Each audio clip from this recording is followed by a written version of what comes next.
Recapping everything that happened during week 3 DFS. We're going to cover it all, the good, the bad, the ugly. I got a small Bink on Underdog, took down one of the $20 single entry tournaments, but then just completely bricked out on DraftKings, like a truly horrendous day. So we're going to cover it all, Battle Royale, DraftKings, both of our Deposit Kingdom leagues that we had cooking on Underdog and DraftKings. We'll check out the Guillotine League. And then as always, we will wrap up by a little peek in the lobby, maybe some Primetime Palooza, maybe some Monday Night Football Pick 'em Builds, all that good stuff. I'm Pete. This is the Portfolio Review. I suffer from a debilitating condition known as atropic chalkitis.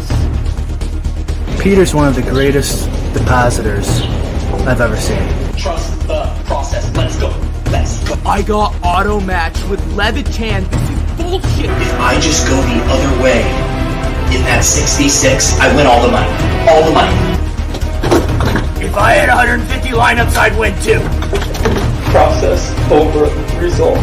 Illuminati make a bitch go crazy. I don't know which one of these my baby. Bust out AP, 35 bullets in your head like KD. Bust it, bitch go bust it. And I had 10 pints with me in Russia. Hey everyone. Hey everyone. It's funny how certain lines from that opening resonate more on certain weeks than others. Definitely feels like process over results kind of week. Just observing people in the Discord, in the chat this morning, it seems like we all had a rough week in some shape or another. I mean, it's gotten so bad too, people talking about parity in the league and, scoring being down and all of this stuff. I saw Bales float on Twitter. He thought that he was proposing that we make the field bigger. And then that would make it harder for defenses to clamp down and limit passing as a way to kind of mitigate the too high safety phenomenon. So we're all trying to figure out how to make the game better and how to get us more fantasy points. So yes, we're going to work through it this morning. Yeah, Mark Andrews. I mean, some stuff is just weird, right? Like it's one thing when a player's kind of like underperforming or they, have a dud game. Rashid Shaheed, 0 fantasy points yesterday, right? But he still has a really good target share. He's still this close to a touchdown. Like you're not panicking about Rashid Shaheed. We're full blown panicking on Mark Andrews. Like what the fuck is going on with Mark Andrews right now? He ran 6 routes last night. I got to shut my door. I'm getting an echo here. Yeah, just some wild stuff. I need to pour some coffee. I've been busy this morning getting a bunch of things done, and I haven't even had a sip of coffee. So please indulge me as we get to the coffee here on the Portfolio Review.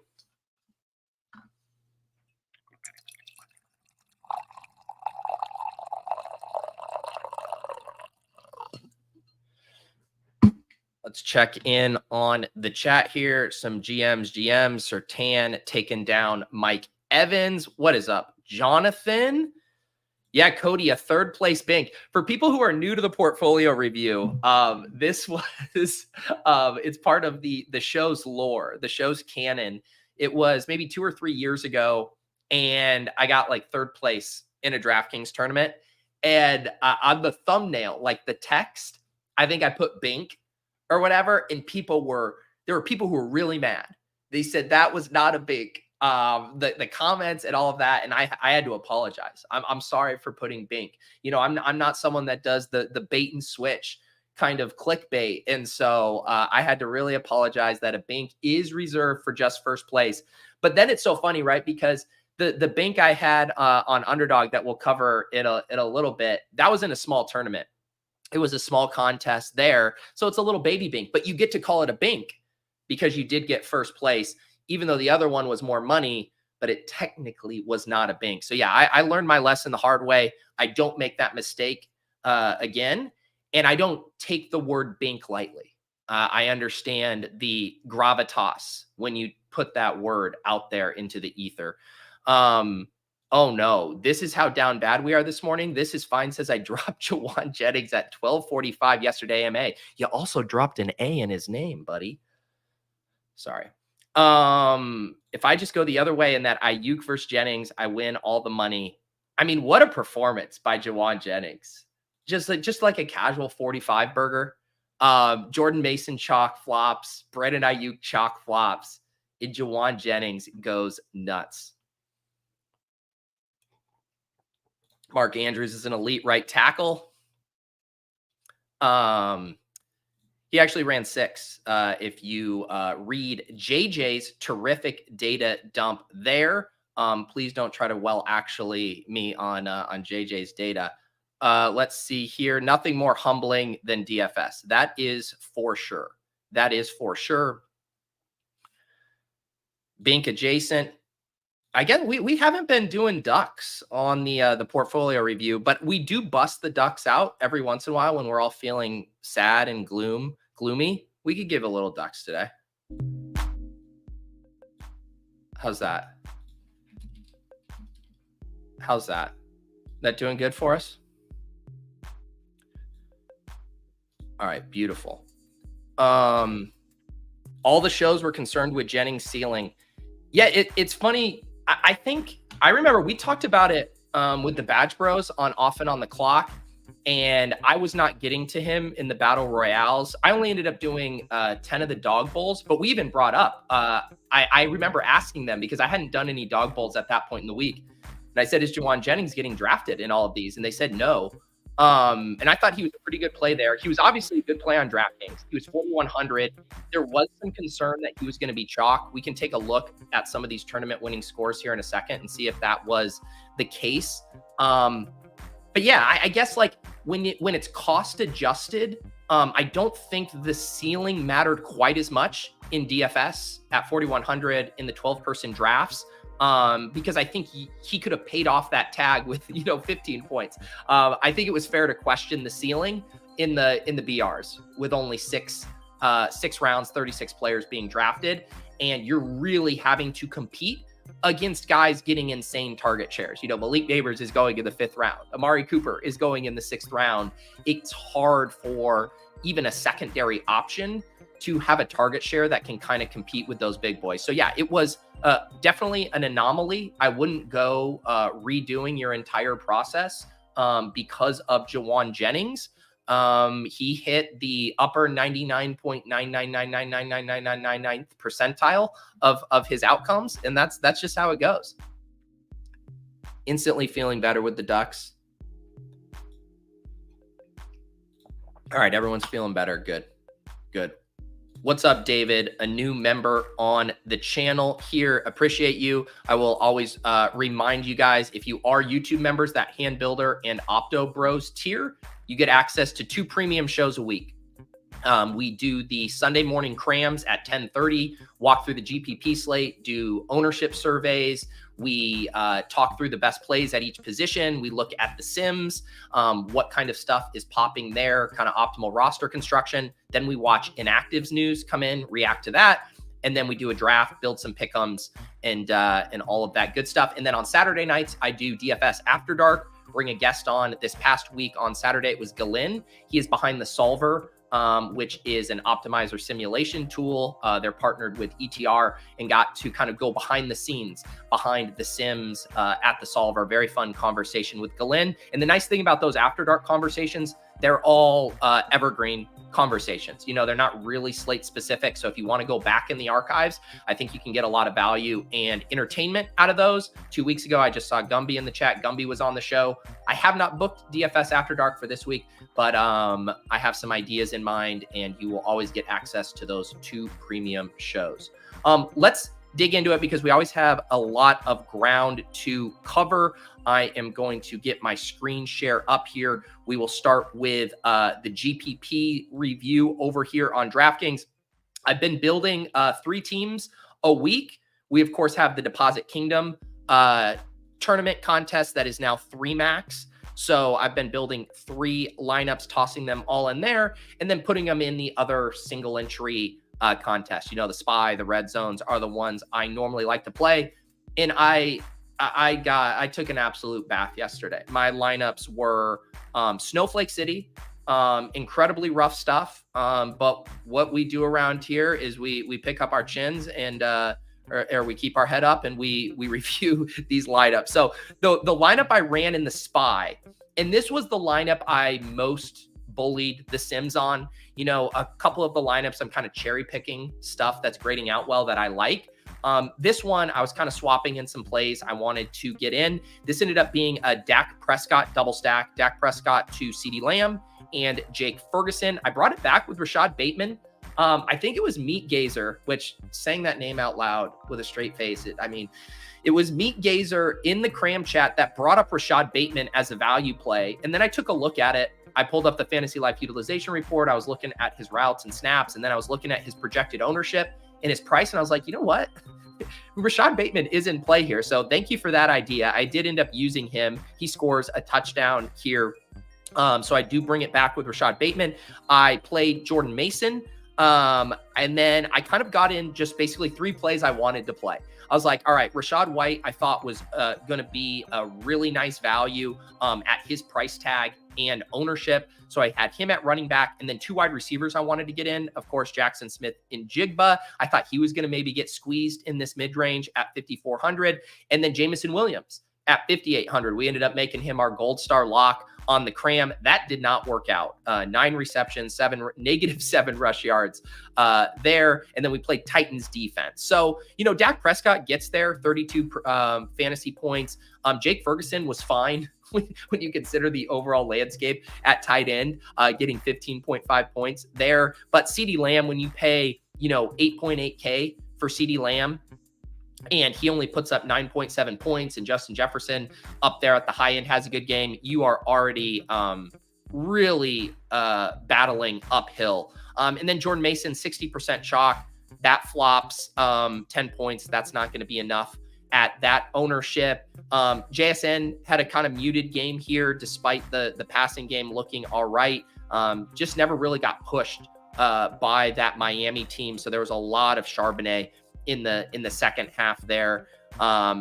Basically none of the games really materialized into back and forth shootouts. This Dallas-Baltimore game was probably the game that had, I don't know, the best chance at emerging as kind of a back and forth barn burner. And we got some production at the end of the game, but not enough here to help me take down a tournament.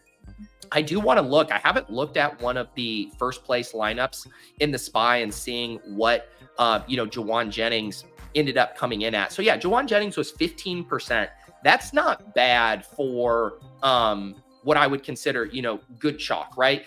You always get spooked at if like the 4,100 guy or the 3,500 guy is going to be 30, 40%. And then you're starting to wonder, what are the odds that he actually pays this off or demonstrates a ceiling? But 15%, on a slate where there was not much value, that's a very nice play.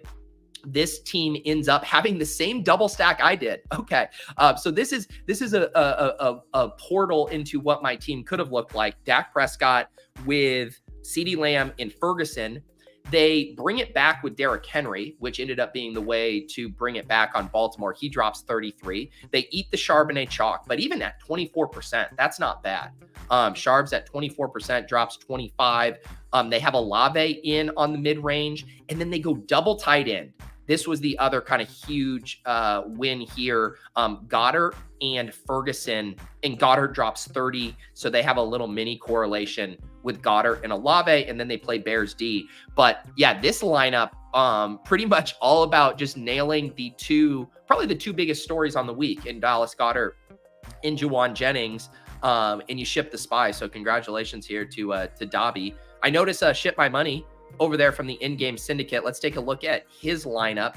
Man, it's crazy what you were able to do in tournaments yesterday if you just had a couple pieces that were correct. So he had Chuba Hubbard at 2.2% for 30.9 points. Deontay Johnson at 7.4%, 29 points. But then had a Kyler Murray to Trey McBride stack that barely combined for 20 points. But it doesn't matter because, of course, this lineup also had Jauan Jennings. It had Aaron Jones in it, who nearly hit 30. Amon-Ra had 20. And then Jordan Mason. So this is a really interesting lineup here. Kyler to McBride with the Amon-Ra bring back, 2 Carolina players, 1 off Aaron Jones, and then 2 Niners there, Jauan Jennings and Jordan Mason. Really sharp lineup there. 5th place, good enough for 7K.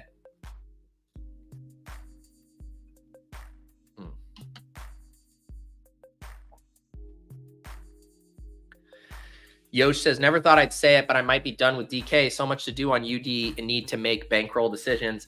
Yeah, I talked with Galen about this. I mentioned it when we had Taylor KB on with Lowell's, how I play and think about DFS through the week has changed because of underdog drafts being such a fun way to, interact with the slate throughout the week. Because it used to be, we would all be fiddling with our lineups on a Wednesday, right? We pull up the DraftKings app and we build out a shell and we're toggling and being like, oh, this looks pretty good. Oh, wow, I can't believe you can make this fit. And that was how we prepared for Sunday.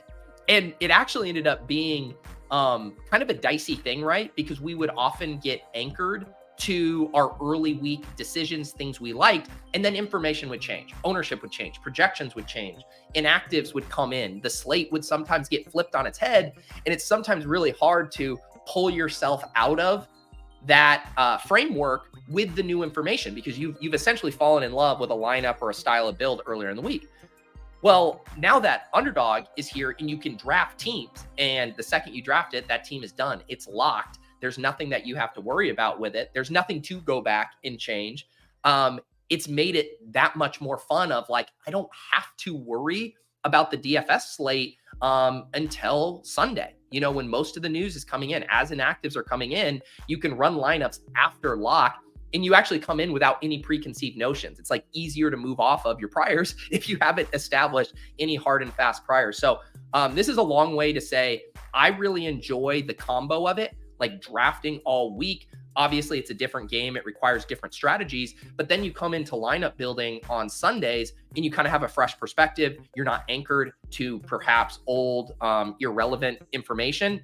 So I personally like the duo there, but if you were allocating your bankroll and also thinking of just like pure entertainment equity, like the entertainment equity of drafting teams throughout the week is far higher than just fiddling with a shell. So I would definitely skew my play, if I were thinking about it through that lens, to where you're actually getting more entertainment, which I do feel like the drafts certainly lend itself to that. What's up, Hunter? Thank you for becoming a YouTube member. Yeah, I know there was some injury stuff. MT Revolt talking about the JMO ankle. If that got worse, Sam Laporta was on and off the field. We got the dreaded carted off.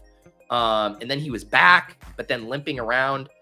We got to figure out this carted off language because every person in fantasy land, has these near heart attacks, once a week. It's like George Kittle last week, carted off. And then he just wanted to go get a Capri Sun or something in the locker room. So yeah, the carted off stuff has been killing me.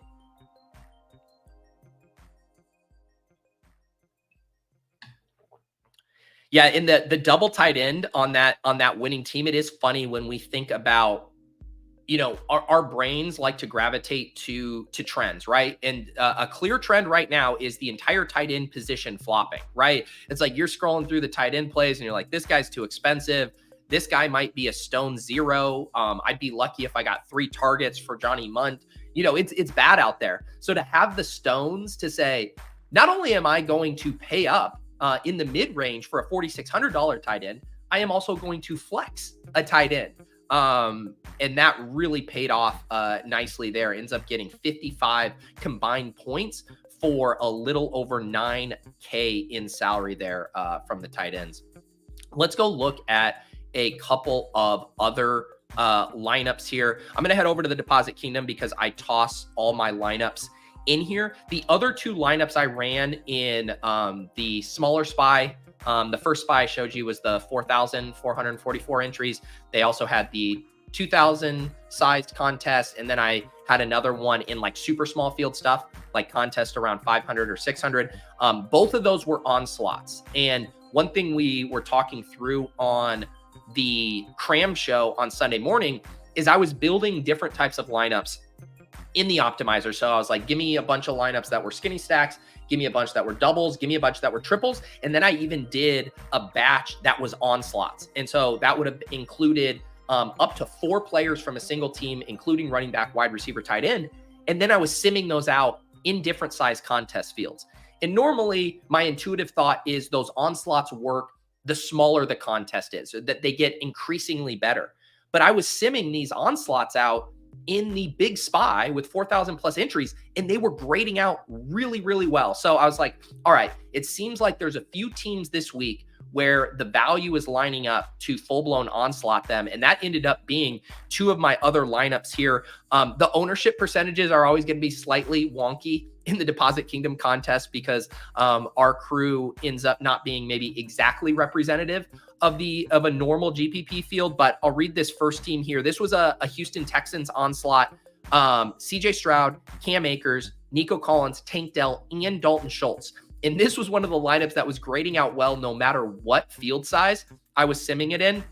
Obviously fails. CJ Stroud, 11.8 points. Cam Akers, 9.9 points. Doesn't kill you at 4,700, but you need the passing game to go off for it to work. Nico at 7,300, 12.6. Tank at 5,200, 11.2. Dalton Schultz, 3.1 points. Snowflake City here. And then the other thing I noticed when I was looking at these onslaughts is it was just jamming in the chalk around it. Like once you had made this huge bet on an offense. So it gave me Zach Charbonnet, who pays off 25.7. Brandon Ayuk, who did not pay off, gives me 9.8, and then Jordan Mason, and then Bucks defense as well. So this is, you live and die by the onslaught, right? When you roll these out, it's like, you're literally saying, I just need to get one thing right. You know, the Houston Texans score 35 plus points. If that happens, this lineup is probably cashing, and it has chances at, top 10 if they really go nuts. Otherwise, you say GG and you move on. And this was a GG and move on. Need more coffee.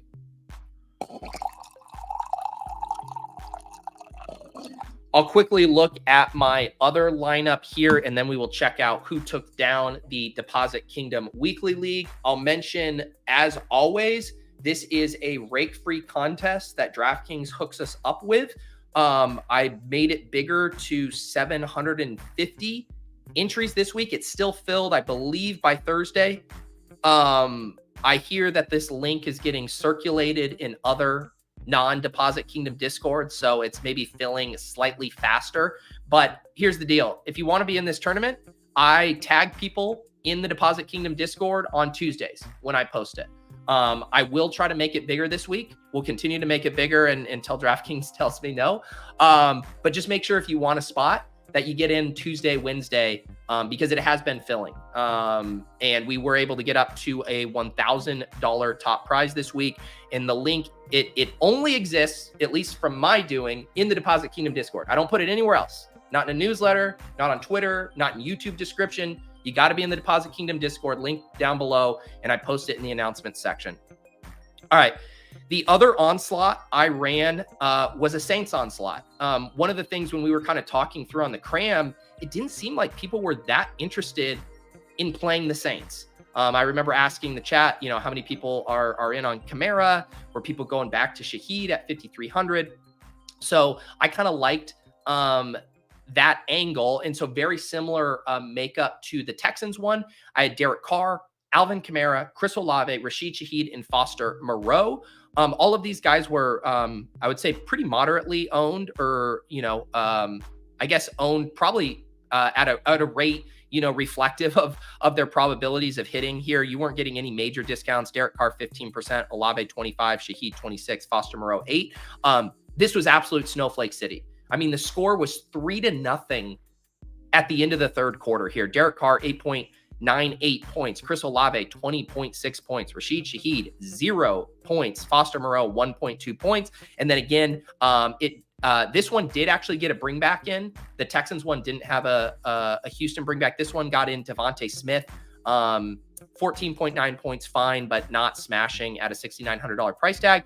And then the other plays were Devon Achane, who I liked a lot when we were reviewing ownership projections. He was kind of on the outside looking in of the 4 top plays. It was Kamara, Sharbs, Jordan Mason, and who am I forgetting? Was it Akers? Yeah, Akers was the 4th. Achane looked like the one who might get squeezed a little bit. He was projecting for sub 20%. Of course, in the Deposit Kingdom contest, he comes in at 31%. Jordan Mason, and then Vikings defense. This was like a little leverage play within my own portfolio. Hey, I have a Houston Onslaught in one of my lineups. Let's play Vikings D in the other. If it goes wrong, can we at least get a good defensive score here? That actually works out. One of the best things in this lineup, Chris Olave in the Vikings defense. So similar with the Texans one, when the Onslaught flops, the whole lineup is going to take a nosedive. 93.98 points for this one, 96 points for the other one. GG's. We'll see you in week 4.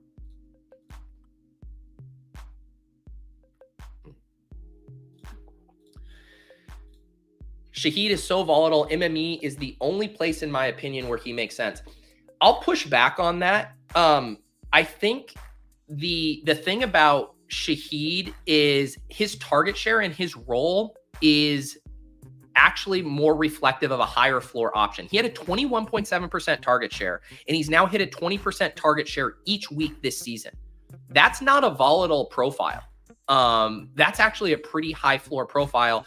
And I know he had 0 points here, but like this isn't, to me, this isn't, I'm trying to think of a good comp of like a wind sprinter, like an Alec Pierce guy that I actually think is volatile. And I've had to do a 180 because my opinion of Rashid Shaheed coming into this year was exactly that. If you would have told me Rashid Shaheed was going to have 3 straight weeks of a 20% target share, I would have been drafting way, way more of him. So even though he has the dud this week, his role is really good. I think this offense is still really good. And this price is not bad. Like if you want to balk because Rashid Shaheed's like 6,100, 6,200, and the opportunity cost is passing on, you know, guys like Olave or whoever else in that range. Ayuk was 6,100. I'll buy that. But man, 5,300 for that role in this offense. And also the other thing I'll push back on is saying like boom bust or MME or whatever, like these contests are still top heavy. Like even if you're playing in a single entry 3 max, like you are trying to hit 99th percentile outcomes to get first place. The contests like the spy and the red zone are extremely top heavy. So I would, even if it was true that it was like very boom bust or whatever, like that is what we're supposed to be embracing in these tournaments. Like we're not talking about cash game. We'll talk about that in, 14 weeks. But be willing to embrace the volatility. And 2, I don't even think Rashid Shaheed is that volatile. All right, let's see who got first place. First place for 198 points here, JWall27. I don't recognize this username, but I already like what we're seeing here for this lineup. Definitely some different players that we didn't see reviewing the other top lineups in the SPY. This is a Deshaun Watson to Amari Cooper stack. This was another one of those vomit stacks that was popping in the Sims. If you were looking at ETR projections, they had a pretty solid grade on Watson and Amari as values. They play Alvin Kamara, Cam Akers at running back. They go, and also Barkley. So they went 3 running backs there, Barkley there. Then they hit Jauan Jennings, of course. Jauan Jennings ends up being 10% in the Deposit Kingdom contest. Malik Neighbors. This is probably the thing I'm most frustrated about. I had a decent amount of Neighbors on Underdog. I did not really consider him much on DraftKings, and that feels like a massive mistake. He comes in at 5.5% in a contest where people fucking love Malik Neighbors. He drops 28. I mean, he's the one guy that I was watching yesterday that I was just like, this guy's fucking incredible, man. Like every single play is like some Sports Center highlight. Like his body control on that touchdown, him mossing a guy on the sidelines when Daniel Jones underthrows the ball. I mean, this dude is very special. Like, I mean, I don't know how hyperbolic you can get. He already leads all wide receivers in fantasy scoring right now, leads the league in target share. So I guess you can get as hyperbolic as you want, but like this is one of the best players in football, and he's played 2 games with Daniel Jones as his quarterback. So Malik Neighbors, we are not worthy. This lineup also had Brock Bowers comes in at 17.2%. One of the funny things, we were doing the cram on Sunday, and Brock Bowers, normally like when I pull the cram audience, they're never saying like my favorite play is the chalk at each position. And Brock Bowers was projecting for the most ownership, and everyone's like, I just don't fucking care. I'm playing Brock Bowers. So I did file that away. I mean, I thought Brock Bowers was a solid play, but they get up to 5,400 here. He only scores 7 points. they actually had kind of the negative game script you kind of would have wanted. I actually thought if the Brock Bowers stuff went wrong yesterday, it would have been because the Raiders were up by 2 touchdowns and weren't throwing as much. Carolina was handling them easily, but just they couldn't get much going yesterday in the passing game. So he cools out, which honestly is probably fine. Like, his ADP and his salary was on a rocket ship. It's nice to have a week where it can cool out, and maybe we can get some moderately priced Brock Bowers for another week or two. But yeah, this seemed like I like this lineup here as far as getting in 3 running backs and then one of them off the beaten path. And you talk about, kind of flipping the build. A lot of people were going to live in the mid tier for wide receiver, but then maybe get up at one of the other positions and not getting up at the 3rd running back spot. So getting to Barkley, like him and JT, those guys were definitely going to get squeezed from an ownership perspective, just with the running back value and the mid tier at wide receiver. So I like this just slight pivot here. You get a contrarian stack in, you get one high end guy in who's going to get overlooked. And of course you nailed Jauan Jennings. So congratulations to J Wall. Let's see what we got in second place here with Chase. This was a Brock Purdy to Ayuk and Jauan Jennings and Jordan Mason. Okay, I love this lineup. So this is the onslaught version that I was trying with the Saints and the Texans, but with the Niners. Brock Purdy, 26 points. And what's so crazy is even though Ayuk and Mason fail, your 6K quarterback at 3% goes for 27. And your 4K, the final piece of the stack, goes for 49. In just the Jauan Jennings element alone, pays off the investment in that overall block of players. I think that's really cool. And then this to me looks like, was this a simmed lineup, Chase? Because then you jam in the chalk, Sharbs, Kamara, Mason, and then you play the Goddard Olave mini. Or I guess it's a double mini, right? Because you got Kamara, Olave with the Goddard. This is a really nice lineup. This seems like a lineup I could have potentially arrived at myself if I weren't such a donkey in chasing Derek Carr and CJ Stroud and said, very nice there, Chase. You want to see the best lineup without Jennings? I bet we'll find it pretty quickly in the smaller field. There's Jennings in 3rd place. This was a Kyler McBride that had Neighbors, Deontay Johnson. Man, that's a really nice lineup there, just held back by the quarterback and tight end stack. I see my guy Pacelli here. Alex gets 4th place with a Hurts, Devontae, Goddard, Olave, but of course has Jauan. We're still looking. Connor here has Jauan. B-Spurf in 6th has Jauan. Nick, my guy here, is 7th place with Jauan. Man, did it with a Stroud. This is like all you needed was Jauan. This one was a Stroud, Dell, Schultz. And you still finished 7th with Jauan Jennings. There's Chase again. All right, wow. Okay, another Jauan. So Chase had 2 top 10s this week. Congratulations to Chase SC. This one was a Hurts onslaught. We're still looking for without Jauan. We're through 9 lineups, all Jauans, 10 Jauan, 11 Jauan, 12 Jauan. Maybe this isn't a good bit. 13 Jauan. Finally, there's one. Our non-Jauan first place finisher is Dabs and Frags in 14th place. Had a Dak, CD, Jake Ferguson, another double tight end build here. Deontay Johnson and Adam Thielen without Dalton. Look at that. Barkley, Kamara, Vikings D. This is a funky lineup here.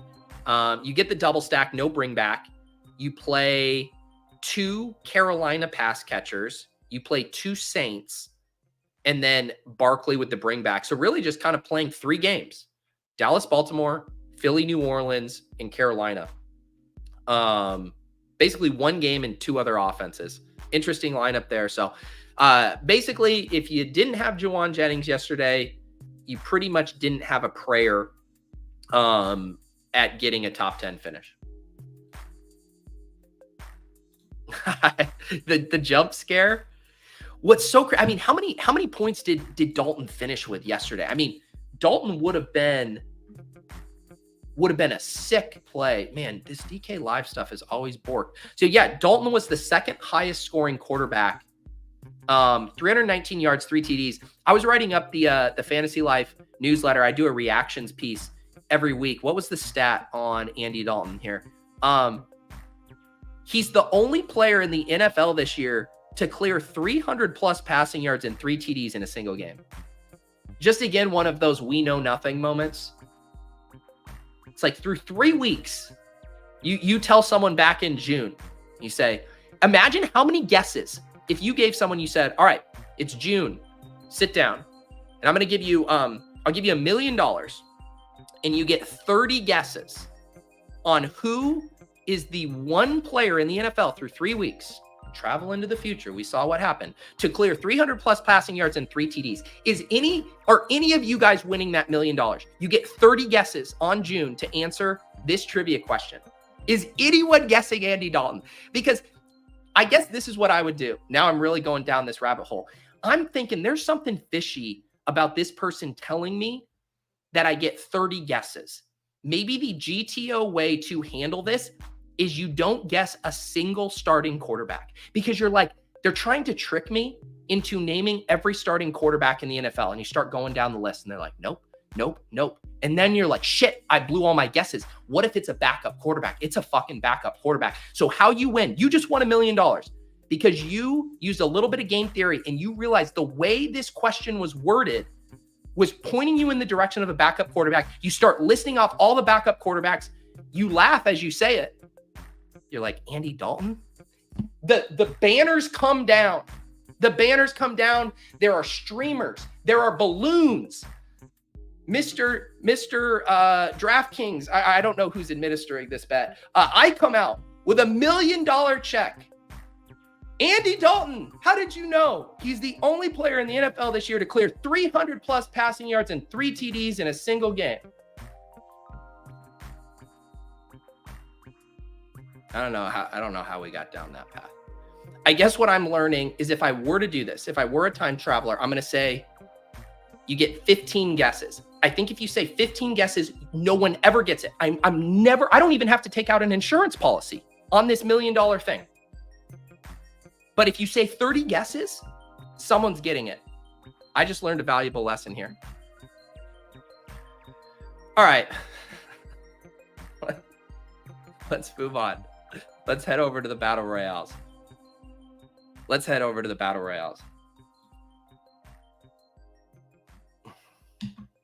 Okay. I ended up getting a decent amount of volume down yesterday. Had a team finish top 50 in the Battle Royale. We can take a look at that. We'll look at a bunch of contests, including the Deposit Kingdom weekly league here. But my Bink, and I am allowed to say Bink because I got first place here, was in the victory formation. So this is a $20 single entry tournament, smaller field here, 564 entrants for 1K up top, really smooth payout structure in the top 10. And again, my recommendation, it's super fun to rip off the Battle Royales, the $5 ones, the Wildcat, the $3. I do it too. But I really recommend making sure you get in these smaller contests. You just have a much better chance of winning when you're only competing against 563 other teams. Here was my team here that took first, 124 points. It was a kind of a game stack here. I had Jalen Hurts, Saquon Barkley, Dallas Goedert, and then I brought it back with Chris Olave. And then it also had Zach Charbonnet and Amon-Ra St. Brown here. Hurts, ends up being kind of the loose or the weak link in this team, but doesn't matter because you get the 31 points from Barkley, you get the highest scoring tight end in Goddard, and then just get usable scores from Sharbs, Amon-Ra, and Olave. It was a little bit of a sweat here. Rolly Doinks here, or Rolly Doinks behind me, had a Mark Andrews team that was charging me down along with Kyron. So Kyron scores that touchdown. He's getting real close. And I'm just like, I'm only 2 points ahead, less than 2 points ahead. And I'm like, any pass to Mark Andrews and I'm pretty much toast. Praise be to Mark Andrews in this situation for bageling here and letting me hold on for first place in this contest. And the other kind of thing here, and we talk about it often on the clock, and I've talked about it in the Deposit Kingdom videos, which I do weekly over there on Battle Royale Strategy, that in the smaller contests, and this one is really small, I like to overcorrelate, where I wouldn't have ever have had this lineup in the large field BR. I wouldn't have done, a running back and quarterback together, because especially Jalen Hurts and Barkley, right, where they are negatively correlated in their stealing outcomes. If Barkley is stealing the touchdowns, well, then Jalen Hurts is not getting the tush pushes, etc. But this lineup kind of shows the power of correlation, because even though the Hurts Barkley negative correlation stuff played out to a T here with Barkley getting all the points, it still allowed me to get on Dallas Goedert, who ended up being a piece you really needed in most instances when he dropped 22 points. So that correlation angle just allowed me to say, hey, X amount of points come from the Eagles. I don't really care where they come from. If I get a good, 50 plus points from these three guys or these non-Jalen Hurts players, I'll be in good shape. That's exactly what happened.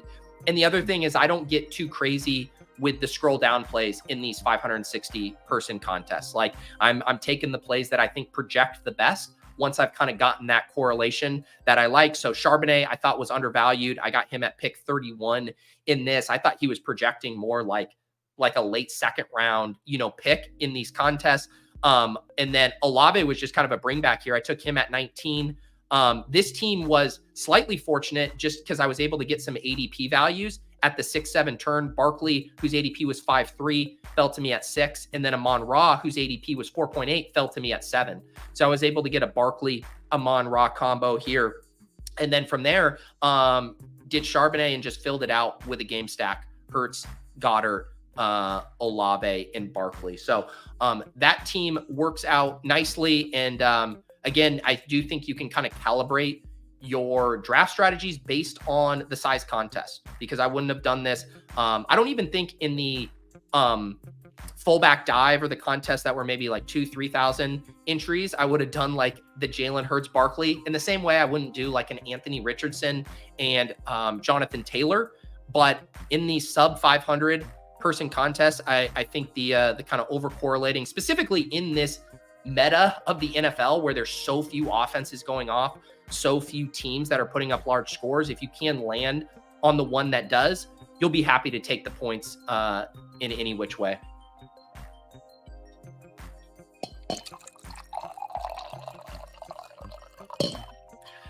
We got Gem City here, got 15th in this same victory formation, finished 4th in the extra point last week, like these single entries lately. Yeah, as always, shout out to Numi and Hope. So many fun contests in here. If you see on my play here, the M, let me zoom in a little bit if it's a little hard to see. So the M means multi-entry, and if it doesn't have it, it's a single entry. So the Blitz, I believe, is the $75 entry. I ended up having 15th place in this one. What did we get? This one was a Dak, Lamb, Ferguson. So again, another double stack in a smaller contest here. Then I had Kyron and Ayuk and Devontae Smith in this one. So yeah, these smaller ones, any of these that don't have the M are single entries. So there's the victory formation. There is the extra point. And then there's the 12-person one as well, the flea flicker. I like this one as well. $50 single entry, 12-person draft. So Underdog, Hope, Numi, let's keep the single entries, the 3 maxes, the 5 maxes. I love that Engage 8 one as well. We can keep those rolling. I can show you my best team in the Battle Royale, and then we'll check out the team that got first place here. I had a 37th place team, and this one was so funny because this one involved a swap. So this is a Brock Purdy. It's a naked Brock Purdy team because I drafted this early in the week and it was to George Kittle. Then I get swapped Dallas Goedert to George Kittle. That swap worked out really well. That's the second straight week that there was a very favorable swap because last week there was some Evan Ingram teams that got swapped to George Kittle. I remember when we were reviewing those on the stream, some of the Evan Ingram teams ended up getting to George Kittle, who went undrafted in a few of those drafts, and then that vaulted them up. So better to be lucky than good, I suppose. This results in a naked Brock Purdy team. I did have Kyron Williams on the opposite side. This team had Barkley, Tyreek Hill, Metcalf. That Tyreek Hill 5.5 really stings because it was like he fell in this, or I took him early in this draft, which makes it even worse because he was falling. I saw people getting him, pick 19, 20, 21 at times. I took him at 10 here. And again, this was earlier in the week. But man, it's hard not to do one of those. If I just go the other way in that 1v1, say you have the Olave or maybe a Mon-Ra, although that probably wasn't possible at that price. It's like, yeah, those extra 10 points get you up to 143 range. So if you have Olave there, you're finishing 5th here. So if I just go the other way in that 1v1, I win some of the money. But still nice. Like I put 50 entries in to the Battle Royale. So in for 250, returning 687 there. Always nice to have a profitable week in the large field Battle Royale because that's just, that's tough to do some weeks. Let's see. First place here, Jay Gark, took down 30K, gets the Jauan Jennings, ADP of 35.9, pick number 30. The Scroll the F Down Bros win the week 3 slate. A naked Lamar Jackson. And this is, I think, really interesting because in general, I still do want to be stacking, but obviously you don't have to stack these rushing quarterbacks. And JM kind of talked about this on the Block Party show on Friday, and this was through the lens of DraftKings, but he was talking about how the Ravens score points. And we even did a building block that was a Dallas stack without a bring back. And he was basically making the argument, the band of production for Zay Flowers is tight enough that he can have a good game, but not a tournament winning score and get just enough production to keep all of the other weapons in check. Obviously, this team could have had Derrick Henry on it as well, which again would have been a negative correlated thing, Henry and Lamar, that would have worked out this week. But I think it was sharp to not force the force the stack with Lamar here, just when you kind of consider some of those dynamics. And then otherwise, it's insane that he was able to win this without Dallas Goedert. That's crazy. 4 points from Trey McBride. Let me read the full lineup. Lamar, Barkley, Charbonnet, Jauan Jennings, Malik Neighbors, McBride. Just wild stuff there. Naked Lamar, scroll the F down for Jauan. You pay up for tight end, and it doesn't matter because if you get 45 combined points from your tight end in your 6th round pick, you're going to be in good shape. So definitely a funky lineup. This is a lineup I am not getting to on my own. But that's the beauty of this contest is lineups like this can win. Here was the 2nd place team that didn't have Jauan Jennings. So you could finish in 2nd place in the large field Battle Royale with, how many entries did we have this week? 67,000 entries. You could win 15K without Jauan Jennings. So this was a Lamar and Derrick Henry. There you go. With Barkley, Marvin Harrison, Malik Neighbors, and Dallas Goedert. Man, this lineup feels like you could get on it a little bit more. Again, working through the negative correlation stuff between Lamar and Henry, you have to think Lamar's ceiling games involve him getting rushing touchdowns. But when scoring's low and there's only one game that's really going off and it ends up being Baltimore-Dallas, you could have it all concentrated there. So it's kind of like Showdown DFS too, where it's like sometimes to get in on some builds that maybe the field isn't getting to or some player combos, you throw out some of those conventional correlation rules. I still don't think I'm getting there, going to do stuff exactly like this, but it hits. It hits for this guy. So shout out to AC in Beer 123 for 2nd place. David says, I'm currently 8th in the Primetime Palooza. For those of you guys who don't know, those are the primetime slates on Underdog. They involve generally 2 games, although this one involves 3 games because we have the Monday night doubleheader tonight. All I need is Keon Coleman to morph into Jauan Jennings tonight. What could go wrong? There you go. Yeah, get a 40-point game from Keon Coleman and ship it. There was a comment up here too. How do these swaps work? So I did a video on the Deposit Kingdom. Also, I need all of you guys to be subscribed over here. I'm doing weekly videos. I know a lot of people watch the DFS videos in season, but I'm now the best ball videos in the off season, but I'm doing weekly battle royale specific strategy videos where I'm giving 5 hidden gems, and then I'm hopping in a draft and kind of trying to execute 3 ideas showing you that. 2 weeks ago, I did a whole chunk on how to leverage injury swaps in Underdog DFS. So if you go to this page, youtube.com at Deposit Kingdom, or just search Deposit Kingdom, it's the second most recent video with Evan Ingram on the cover. And I have timestamps here, so you can just skip ahead to the part where I talk about the late swap dynamics. And I go through the entire kind of rule set, how it works on Underdog, how the swap dynamics work. So I will drop this link in the chat. If you are trying to figure out how the late swap stuff works, that is a good place to go and understand the explainer. But the quick TLDR is you will not take a 0 on a player who doesn't play if they have a Q tag when you select them. If you draft George Kittle and he has a Q tag and then he's later ruled out, you will get the next available player. And I go into the specifics because there is some nuance to it. If you set your ranks, yada, yada, I'm not going to do that all right here, but you won't take a 0. You will get swapped to a player who is actually going to be active.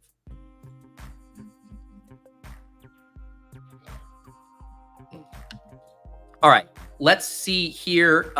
Let's go and check out the Deposit Kingdom Weekly League. I bricked out in the Weekly League. I guess I had one team here that was maybe going to have a chance, a Lamar, Achane, Sharbs, Justin Jefferson. See, I did the Zay Flowers here and Brock Bowers. But let's check in on our top teams.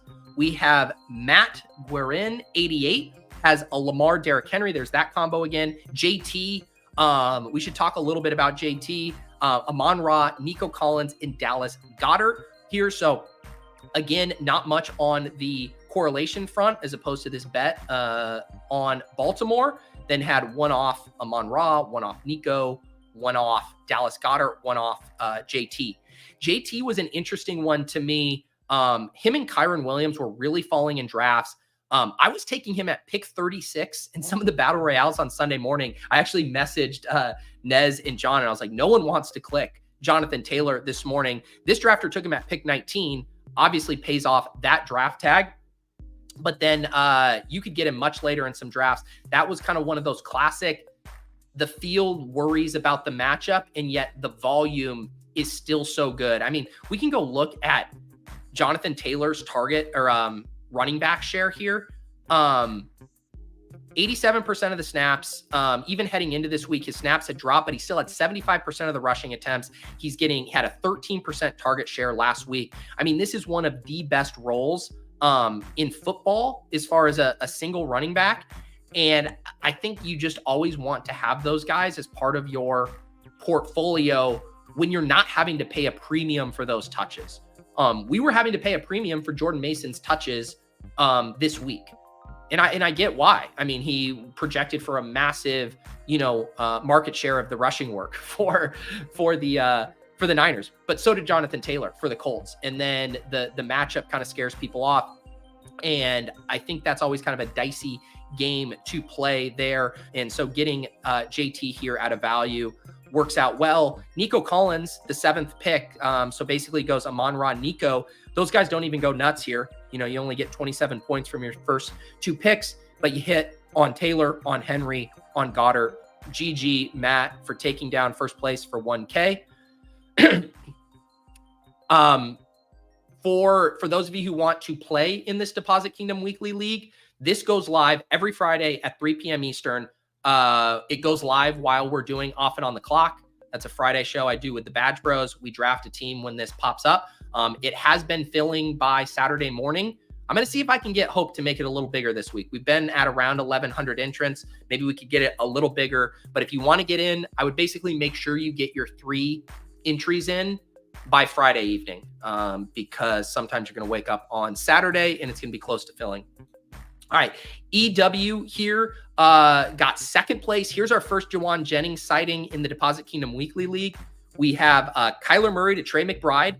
interested. We saw this on DraftKings. We see it on Underdog. You know, you were able to still put up a massive score even with Kyler and McBride if you had one other or two other massive pieces. This one has the Kyren Williams, Jauan Jennings mini, 71 plus points from Kyren Williams and Jauan Jennings, and then has Amon-Ra and DK Metcalf there. I'm trying to see here. So at the turn, they went, okay, they had Amon-Ra at pick 3. And then and then they went McBride at pick 10. Gotcha. Metcalf at pick 22. Okay, Kyler was at 15. So they locked up that stack, then went and got Metcalf, then did Kyren at pick 27, and then did Jauan Jennings at 34. And like, look, I would say I would have been on record as saying Jauan Jennings is too thin of a click in a contest with only 1,100 people, but that's why I'm sitting here drinking my coffee and not counting my $600. Although I will say it is a little sad. Like, so I mean, what do we think Jauan Jennings field exposure was in this contest? It had to be pretty low. Like, he might have had the only Jauan Jennings share. And to get second place, I'm sorry to rub it in, EW. I'm sorry to rub it in. I'm just saying, if you're the only person that has the 41-point burger and you can't take it down, just be better, bro. All right. Let's see here. Third place, we have Aaron Mercer. Had a Lamar Jackson, Jonathan Taylor, Justin Jefferson, Amon-Ra, Olave, Dallas Goedert. Nice little pairing there. Jefferson at 5. Amon-Ra falls all the way to him at 8. That ends up working out well. Then comes back with Lamar at 17, Olave at 20, Goedert at 32, or Taylor right before him at 29. So very nice lineup here. 3 wide receiver lineup, just getting solid scores across the board. And we'll take a look at fourth place here. Nick C also had a Kyler, McBride, Barkley, Sharbs, Neighbors Cooper. That's fun. I loved getting that mini in.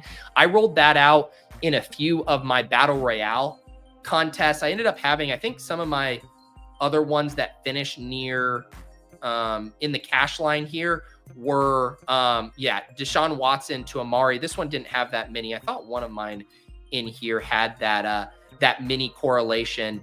But yeah, I really liked that Amari Neighbors. Neighbors was getting drafted in most contests, but Amari wasn't. Amari ended up showing up on my short list Sunday morning when I was re-looking at my stuff for my favorite 6th round clicks. Unfortunately, most of those were with Deshaun Watson, and he ended up getting outpaced by a lot of the other quarterbacks.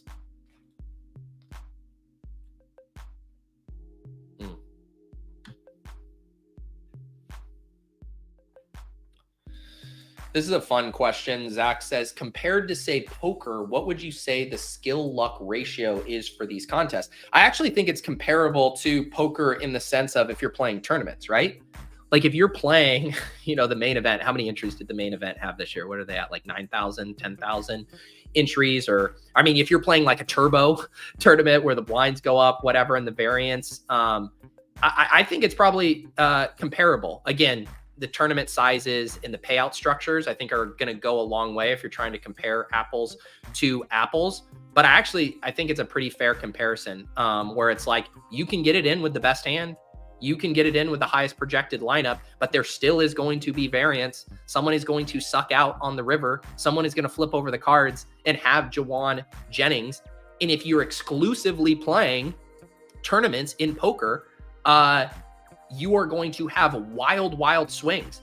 I was mentioning on Lulz this week, I'm reading the Nate Silver, his new book, and he has an entire section on he simmed out what a multi-year career would look like for an exclusively tournament playing poker player. Even if they were an above average player, the kind of swings. And in some of those simulations, they lost hundreds and thousands of dollars over the course of a 2 to 3 year span. In some of the other simulations, they won the main event and were massively profitable. But I actually think DFS underdog drafts, it is fairly comparable to that poker thing. And what do the poker players do, right? They game select. They play the tournaments with the flatter structures. They play events like the main event that has more time between the blinds to actually play deep stacked and not be as hurried. And I think there is a lot of parallels to the contest you're playing on Underdog, and it's always understanding what you're getting into when you play a contest. When you play the Battle Royale, you know that you're going to need, if you're playing heavy volume in the massive flagship contest, you're going to need like a top 10 score over the course of the year to stay profitable. That's the same for DraftKings tournaments. It's the same for any large field contest. But if you're exclusively sticking to the smaller contests, the fields under 3,000, and you are an above average drafter and above average player, it won't take you as long to realize your ROI. And I make this mistake on DraftKings. I do the same thing basically every week where I say, I want to win the SPY. I'm in the 4,000 plus entry. Like, I know deep down I should just be exclusively, but why don't I play the SPY that only has 600 entries? Why don't I play that goal line stand or whatever they have that's, a $75 3 max with 400? I would win a tournament far more frequently than I do just shot taking at the super top heavy SPYs. But I at least know what I'm getting into. I know what I'm doing when I do that. So it's just being honest with yourself with the game selection. And I do think there is an edge on Underdog right now.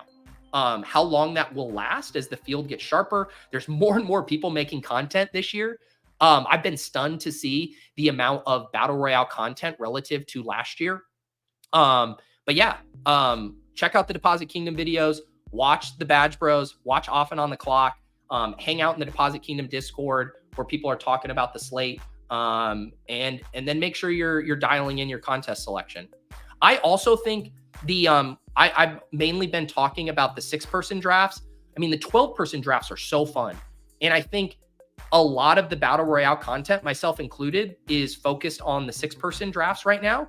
I think there's a lot of opportunity if you wanted to dial in strategy for the 12-person contest, because 72 players get drafted in those, obviously double than what get drafted in the main BR. It changes the dynamics on correlation. It changes the dynamics on, uniqueness depending on how big these tournaments are. So you don't have to just play the dog bowl to get action to the 12-person drafts. I showed you guys that Flea Flicker, awesome $50 single entry. And then I got, I think about 10 or 11 entries into the goal line stand. This is only a $10 price point.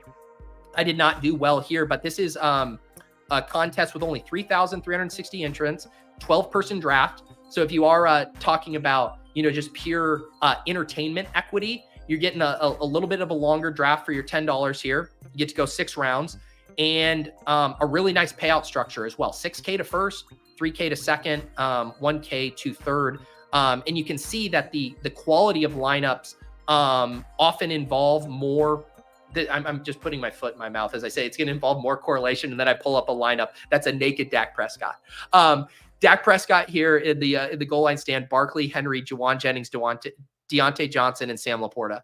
Ignore everything I just said. If you just pick the best plays, you pick Jauan Jennings, you pick Deontay Johnson, you win all the money.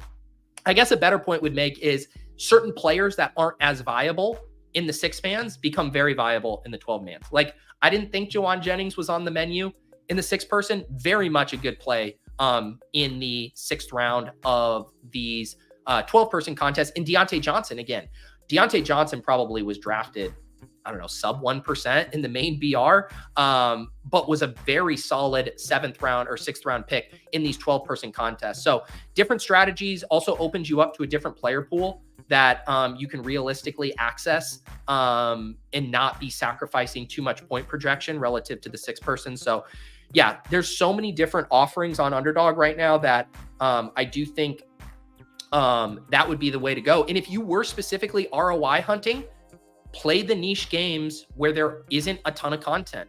Like an awesome example is the Primetime Palooza last night. The Primetime Palooza overlaid. I believe what it is tell me there was 75-80% is where it filled at. Lots of people outside of the Badge Bros aren't making content on those Primetime Paloozas. It doesn't even have ranks or ADP in there. It's just the default points per projection. So you get all the quarterbacks at the top. If you're just building your own ranks for those contests, you're going to have an edge in there. Shout out to Crutches, by the way, took down the Primetime Palooza last night there with a, I believe it was a Jets onslaught with Conk Daddy in there. So yeah, that's just like a long rambly rant on if you're looking to be profitable on Underdog, go to the little niches and corners that aren't quite as covered by everyone. And I think that is the 12-person drafts, the Primetime Paloozas, all that good stuff. John, circling back to our poker conversation. Hey, I'm right here, 0 for 13 in the World Series of Poker main event, despite the Sims saying it. And yeah, and this is a huge thing about it too. In bankroll management, Hodge says understanding how to survive downswings and game selection is the skill. Like I was even joking. So this slate, even getting first place in this tournament, having a top 40 score, I only made like $300 or $400 on this slate. Partly because I punted it off again in the dog bowl. I put 10 entries in, that's $250. That eats into your ROI pretty quickly. Because this is obviously as top heavy as it gets with 3 tickets being punched, for the live qualifier. That's like literally how qualifiers work, being top heavy. And it's another thing to, go into that with open eyes. I think last week I did 20 or so entries. This week I did 10. So I actually did show some restraint. Shout out to Dark Sheep, by the way, in the Deposit Kingdom, took down his second seat in the dog bowl. Unreal stuff with a Brock Purdy, Brandon Ayuk, Jauan Jennings, and a Kyren Williams bring back. It's always nice seeing lineups like this because then you're like, oh yeah, I could have arrived on that. You draft Ayuk, you end up getting Kyren. And then you say, all right, let's just build around this. We'll do Brock Purdy and Jauan Jennings with our last 2 picks. We've already made a bet on Kyren and Ayuk. And then you nail Goddard, you nail Neighbors. Easy game. And man, the back end of the drafts are tough too. Pick 10, Ayuk, pick 15, Kyren. You make that bet at the 1-2 turn, and then you build out around that at the end of the draft. Shout out Dark Sheep. Steady took it down also with a Jauan. I did see some heartbreak here. Dave, who made the dog bowl last year, had a Jauan Jennings team that barely misses out with CeeDee Lamb not quite getting there. And then Jewish McCaffrey in 5th place as well has a really nice lineup with Dak to CeeDee, had Amari, Henry, Kyren, but just misses out. And man, this is the heartbreak of these dog bowls when you're that close and it's so hard to get there. So my condolences, guys, for those of you firing massive volume at that, and hope you get a seat because it's tough. It's very tough.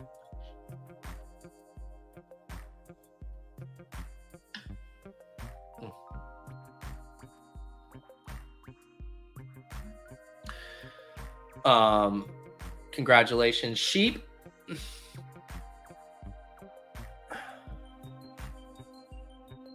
This is interesting that TM says that. I couldn't, I guess some of them. So TM saying my issue with the niche contest is the fill rate is slow. I get bored, withdraw, and enter the BR Lotto.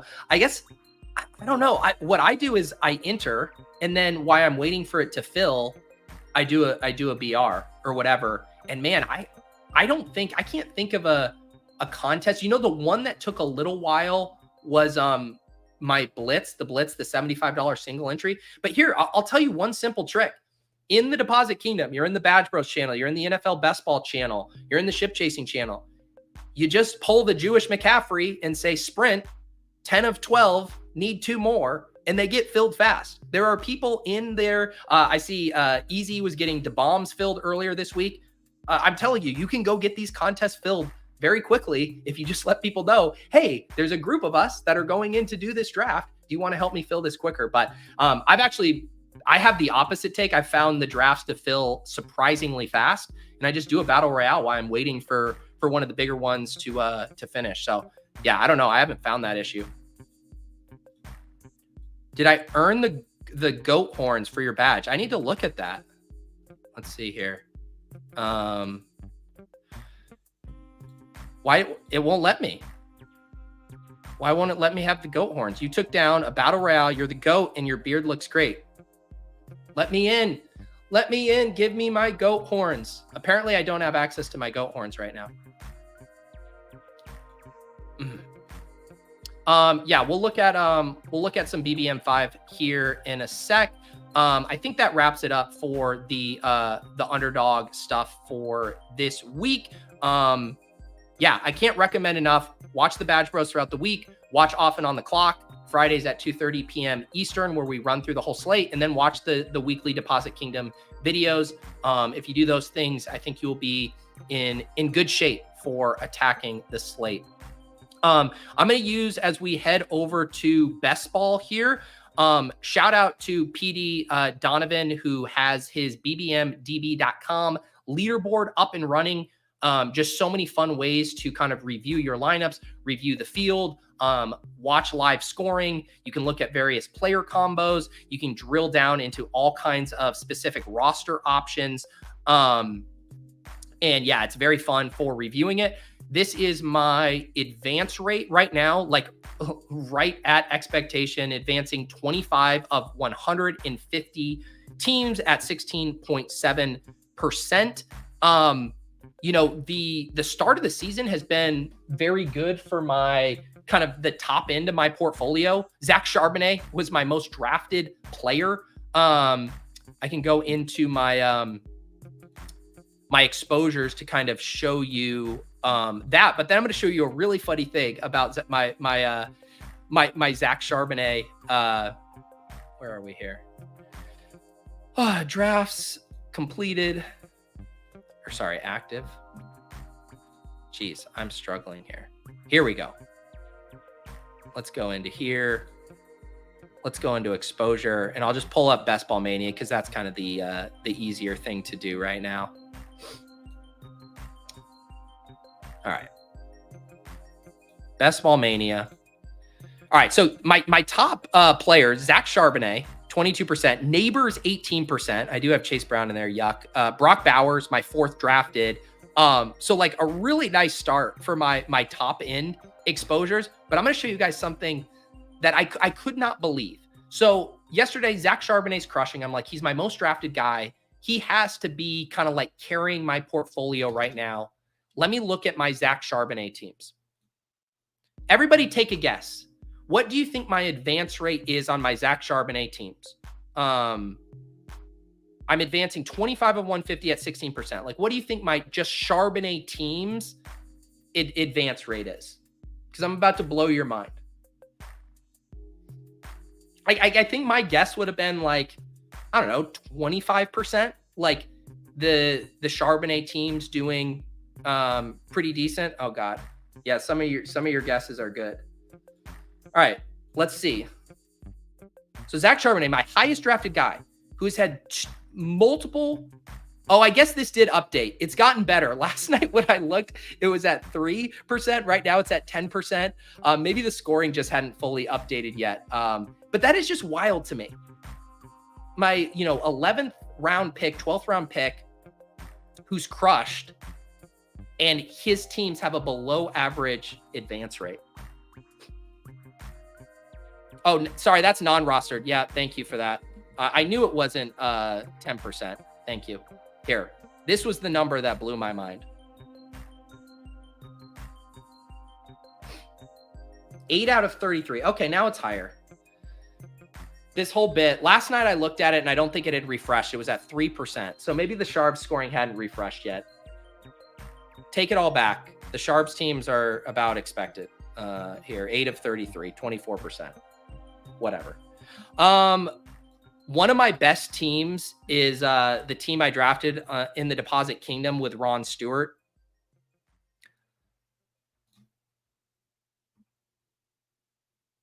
Man, I feel like this is where's the team I drafted with Ron here? I feel like this is it's glitching a little bit here on me. Because now my advance rate just dropped from 20 to 150. Did PD just push an update through? The numbers keep changing on me in real time. I know, I rug pulled you. All these hypotheticals. If I was going to give someone $1 million if they could have guessed it. Where is PD when you need him? This guy just develops a free tool for us to all use and enjoy. And he's really dropping the ball. No, shout out to PD here. Yeah, now seeing Andy Dalton in the lineup, definitely more excited about Jonathan Brooks coming back. It seems like this offense might have some signs of life. Don't have much hope for Chase Brown. It was good to see Rico Dowdle kind of take a jump in the Cowboys backfield this week. Was up to a 53% rush attempts, and Zeke's actually went down and still was running more routes. This entire run game is broken right now, but as far as the exposures up there, still feel good about Zay at 16%. Feel really good about Bucky. Bucky really coming on nicely. JSN, I still feel good about. So the overall, like, my landmines up here, Chase Brown, 17%, not good. Troy Franklin at 50%, not good. Otherwise, not too bad of shape here for my top end exposures. I actually do have to end by 11:30, so let's keep moving here a little quickly. Let's check in on the Guillotine League in the Deposit Kingdom. My team's doing pretty decent. Again, I'm in 4th place here. I have Gibbs, Rashee Rice, Neighbors.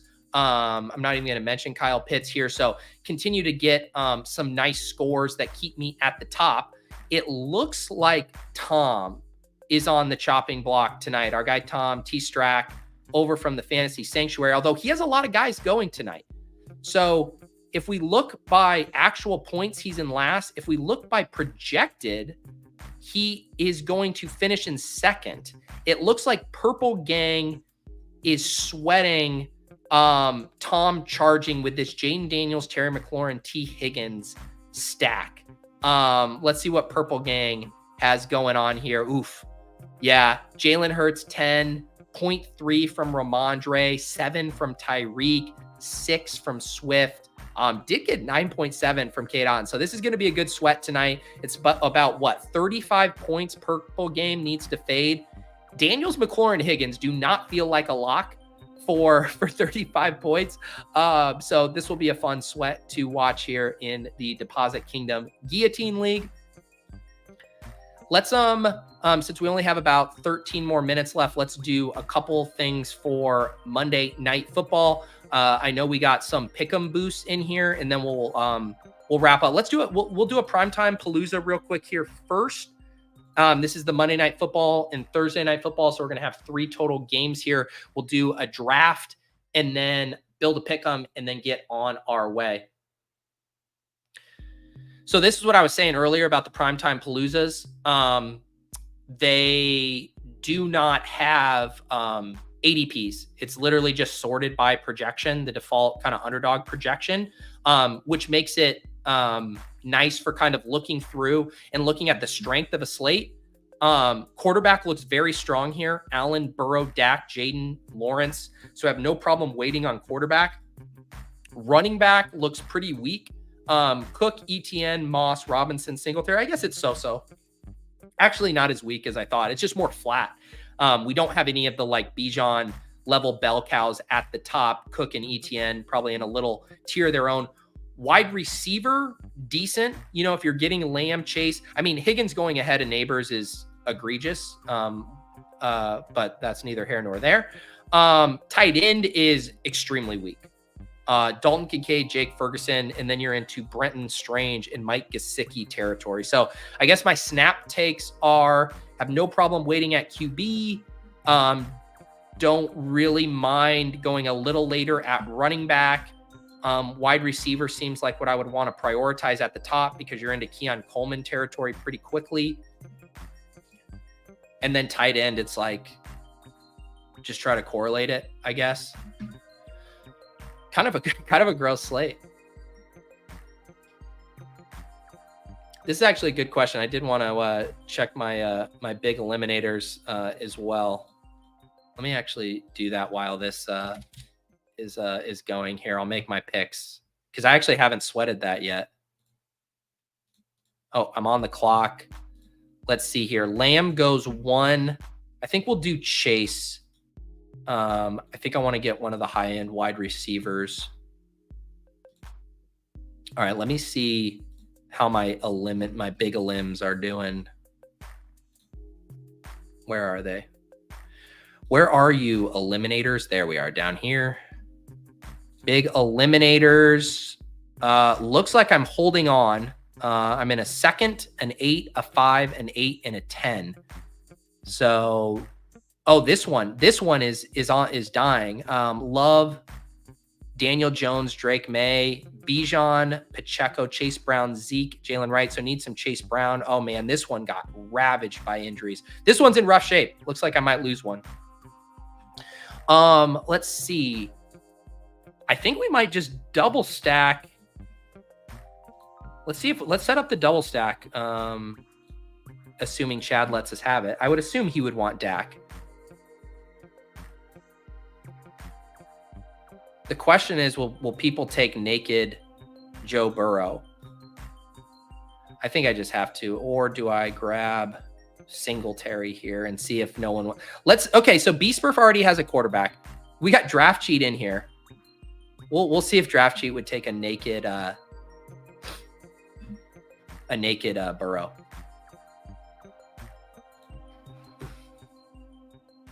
This is correct on the Guillotine leagues. It's not cumulative points. Every week you start from 0. That is correct. Yeah, otherwise it'd be kind of a boring sweat.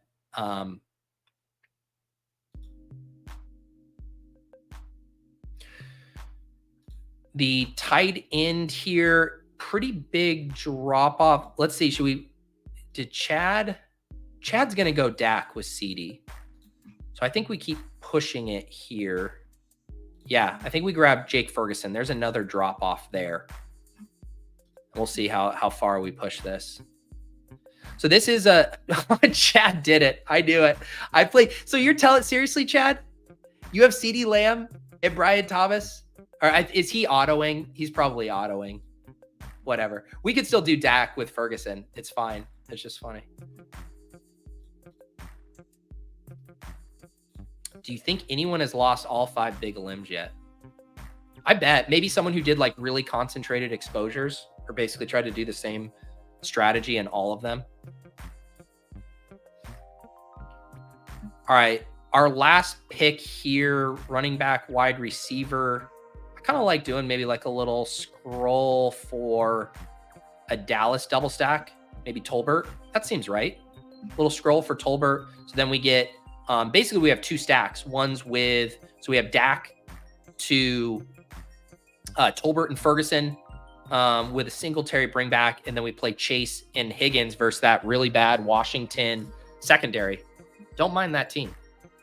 I guess that is a good note if you're playing fast and loose with trying to push quarterbacks in here, of making sure that someone's not autoing, because the autoing, granted, they'll probably set their own ranks, but still, you're probably less likely to sneak a guy past ADP versus if they have all of their, if they're in there making all the clicks. Dan lost all 5. Okay, there it is. Well, we figured that out quickly. A serious question before we build a pick 'em here. Is Mahomes even half of what his fantasy relevance used to be? I barely watched that game last night, so I don't even know what happened. But it's looking rough. Like both him and Stroud, you know, relative to the costs. I mean, Mahomes was more expensive than Stroud. But yeah, you really need him to throw for a shit ton of touchdowns to pay off that tag. You know what? This will be a good conversation for. I'm hopping on Davis's stream today at 3:30. I think I just saw the Battle Royale for week 4 of drop. So I don't know what Davis has in store for our show today, but I'm sure we will talk about some Chiefs and some Cope. And also speaking of that, there is ADP chasing today, 11:45. They've segmented the show into 3 portions. You have victory laps, bag defending, and panic buttons. So you can tune in for that. And maybe Davis, we'll see if he's bag defending Mahomes or hitting the panic button on it. I think it's probably going to be fine. It's like the elite tight end stuff, right? Where it's like, again, if you can drive a Mahomes team to the playoffs and then he can drop a 40 burger because he's one of a few quarterbacks who has that potential, that's what you're hoping for. But yeah, you're probably going to have below average advance rates with your Mahomes teams. All right, let's build a pick 'em. I think we got some boosts in the lobby here. Yeah, so we got I got a 50% profit boost here and a 20% profit boost, I like taking a look at the Fantasy Life Pick 'em entry builder to find some good stuff. If you guys have already noticed anything in here, let me know. It looks like a couple we're seeing here. Eric All lower, set at 16.5. Trenton Irwin lower. Yoshivas lower. So maybe betting on, Higgins and Chase consolidating some more of this. Ooh, this is a big one. A big discrepancy on Shakir. Fantasy Life has it at 53.7 relative to Underdog's 43.5. T. Higgins, a pretty big number here, 57.8. Anything you guys like as I head over into the lobby?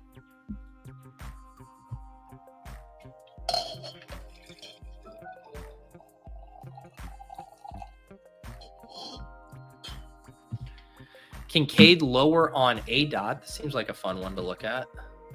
Or sorry, lower on longest reception. I kind of like that. Yeah, let me just quickly check his... By the way, this is the Fantasy Life Utilization Report. Just an awesome tool for being able to navigate and quickly check roles. Look at you are completely right. He had negative air yards in week 2. He had a negative A-Dot in week 2. His A-Dot in week 1 was 5. I love that call, TM there. We are going to take a lower longest reception, 17.5 for Dalton Kincaid. Good shout out there. Let's see here. Josh Allen lower than 29.5 pass attempts. Okay. All right. I could certainly buy that. I mean, they have just been running a ton. I guess they could maybe get pushed a little bit by the Jags, but I don't mind that idea. Oops, lower.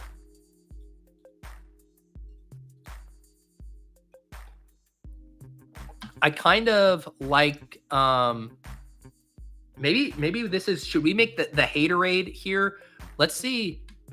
What's the deal with Eric All? People are getting excited about him.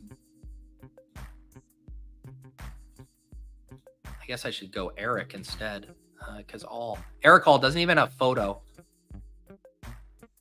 Okay, he went 4 for 32 last week, but that was without T. Higgins. So I do kind of like the idea of putting in a lower on one of these ancillary pieces and then including. So Eric All saw his stuff spike last week, but man, this is a 3-way tight end committee. Last week, the targets, 3 targets for Drew Sample, 4 targets for Eric All, 9 targets for Gesicki last week, all last week without their, all right, this is, I'm going to do lower here on this one. I'm going to do a profit boost on this, just 3-leg. So yeah, so I can take this from a 6X to an 8.5X. It's going to max me at 25 for the profit boost. So let's do this one, and then I'll build out a 5-legger with it as well, with a couple of those other ones. I do like the idea if you're going lower on All than going higher on Higgins, because I do think that's like, if that's the thought, that production was kind of artificially boosted with Higgins out. What was the number that we liked over here? Higgins higher receiving yards. Yeah, Fantasy Life has a pretty bullish projection on him, 57.8. So we will take the higher there. And then what was one other one we liked? The Shakir. I don't really want to go higher on Shakir if we have Josh Allen lower on pass attempts. Maybe the Brian Thomas. Brian Thomas, Fantasy Life has him projected 53.6, 41.5 in the lobby. Let's see if that's still there. It's up a little bit, 45.5. So it's up. James likes Gabe Davis overs. Yeah. We could also just do another lower on like Irwin or Yoshivas and just play it like T. Higgins. Like, let me quickly look at where am I? I want to see the wide receivers last week. So let me see the snaps here. Yoshivas was at 83% of the routes. Irwin was 54%. Charlie Jones. Irwin had 15% of the targets. Yoshi, but yeah, those do seem a little scary with those guys being out on the field a good bit. But man, doesn't Irwin get squeezed here? What's the Irwin stuff? Irwin. So it's just literally even taking the higher on his reception. You can go lower 0.5 receptions. That does not feel like a fun sweat. That does not feel like a fun sweat. Lower receiving yards. It looks like it opened at 13.5, and so now it is down a little bit. Let's go check the Gabe one real quick. What do we like more? Gabe higher than 39.5 or Brian Thomas over 45.5? And then I got to go. Gabe last week, 25% of the targets for Gabe. Yeah, he had a really nice role last week. Solid targets per route run, better than Brian Thomas, has been fairly consistent. I like that. You sold me on a Gabe. Let's go 39.5 here. So then this gets us, so we have Josh Allen, lower 29.5 passing attempts. Kincaid, lower 17.5 longest reception. Eric All, lower 11.5. Higgins, higher than 47.5. Gabe, higher than 39.5. And then we will hit this with the profit boost as well. So then we take that up to a 29.5. Not bad there. All right. There's our two pick'ems for tonight. It is a hard out for me today. Go watch ADP Chasing. That'll be at 11:45 on the Ship Chasing channel. And then I'll be joining Davis on his channel at 3:30 today. Enjoy the rest of your Mondays. We will see you guys next time on the Portfolio Review.